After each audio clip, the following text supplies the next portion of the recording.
The Serbs are about 50 meters away.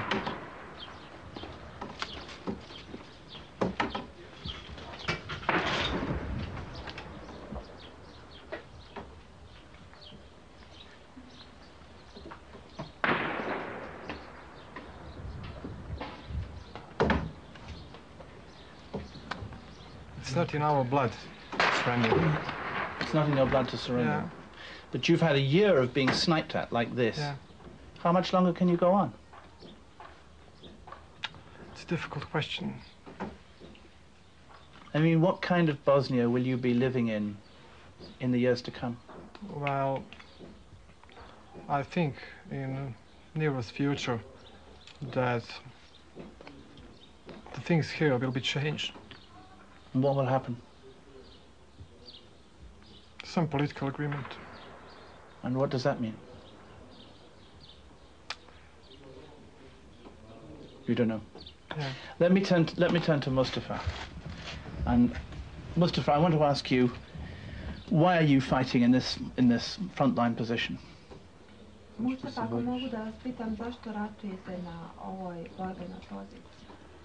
Pa vidite, kao i sami znate da smo napadnuti od agresora. Stali smo u odbranu.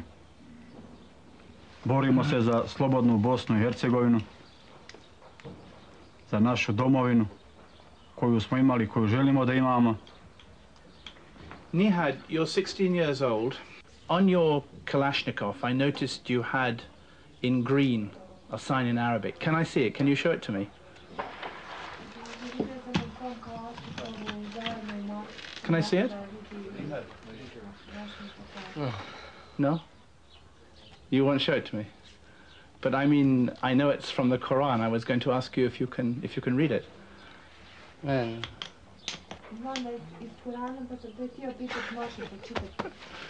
Why won't you show it to me? Why won't you show it to me?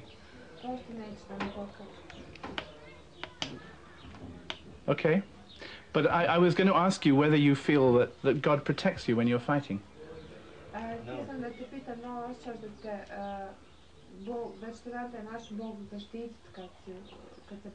Yeah. He does. Do you pray to God to protect you? You believe in God very strongly. Ali rekao sam da svi koji su okrvavili ruke, njih će stići kazna. Stići i kazna kad tad u njihovom životu neće moći mirno spavati. Baš zbog toga što su meni pokvarili djetinjstvo, njima mladost. Svima nama su ubacili ono u ruke što ne bi nikad pomislio da će uzeti prije u životu. Baš zbog toga će istići kazna, a Bosna će biti ko nekad.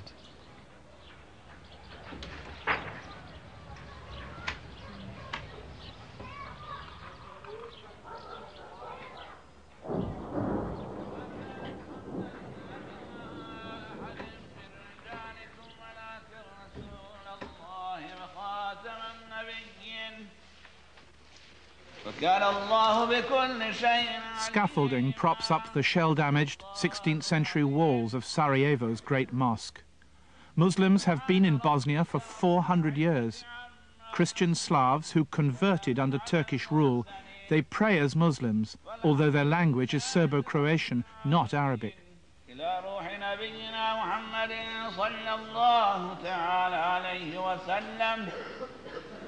وإلى أرواح آله وأولاده وأزواجه وأصحابه وأتباعه.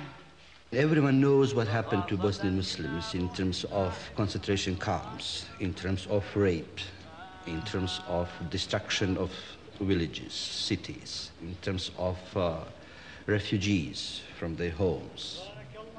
And despite all this, we are punished twice. The other punishment is that the Western community, or if you like, we can say the world community, or the world conscience, or European community, giving us some hopes that they will help us as victims. They betrayed us and we believed them. And now they are betraying themselves. And they don't want to help us, but they don't allow us ourselves to help ourselves.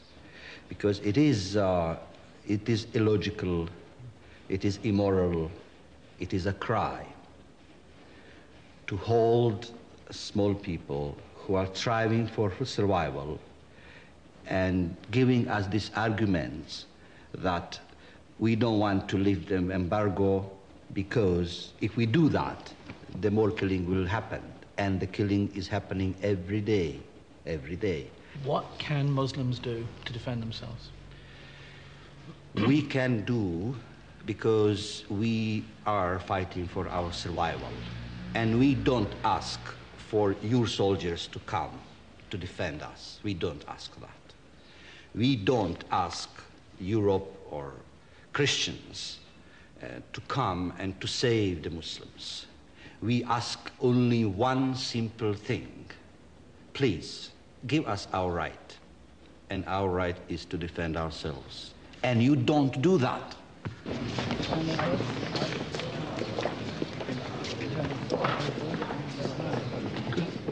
Chetnik is only executors.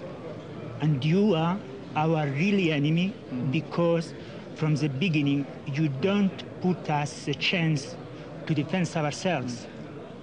You only give the chance to Chetnik to kill us day by the day. Chetnik's the Serbian forces. Serbs to take more territory. It's a crusade war. By Christians, you mean? By Christians, yes. Why it was 1,000 years ago, it was the same here, then from the Germany, from the French, from Italy. We feel that we are not wanted in Europe, and we feel that the Christian Europe hate us because we are Muslims. That's our feeling. You see, they are killing me here because I am a Muslim.